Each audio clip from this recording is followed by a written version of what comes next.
Well, it's been a long time coming, but here we finally are. I was on pins and needles this entire episode because I think we all kind of knew going into episode 8 that this was likely going to be the episode where the wedding gets called off. And so it was just kind of a matter of watching and waiting to see how everything was going to play out. And the episode started off with a bang with that Belly and Conrad scene. It was great to finally see Conrad standing up for himself a bit. I know there has been some discussions online of people being like, why is he letting everyone walk all over him? He needs to stand up for himself. And it was nice for him to have that moment and call Belly out a little bit. And just seeing how worked up these two make each other in Belly's monologue of like, I've never felt more alive. There is something very sexy about it. And I was spending this whole episode just being like, Belly, girl, come on. Like, Conrad is looking like a snack this entire episode. He's telling you he's in love with you. Like, I really just wanted her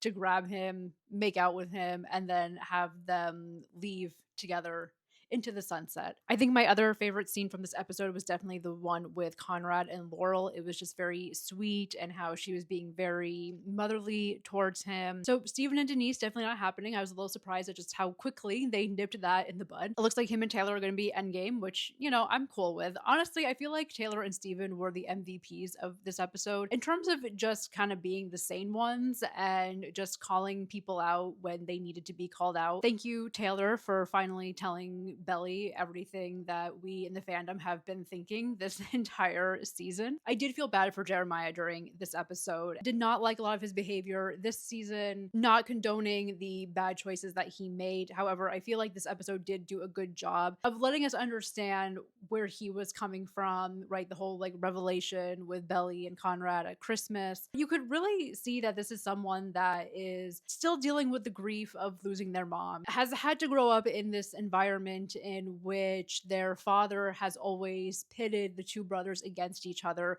always feeling like he was living in Conrad's shadow. And you can see his insecurity, especially with his dad. That moment when they're at the rehearsal dinner and his dad says, I'm proud of you. Like, everyone's happy you're taking the job. And you can just see it in Jared's eyes how like happy that makes him. And then to get Susanna's letter and have it actually be a letter to Conrad, like that was divine intervention, but also talk about adding insult to injury. And then we end with her getting the ticket to Paris, which is what I figured would happen. What I was not expecting was that she would go to the airport and Conrad would somehow magically be there as well. At first, I thought she was just like seeing him. I was like, is this a delusion? Is this a mirage? And then they leave us with what is probably one of the worst cliffhangers ever.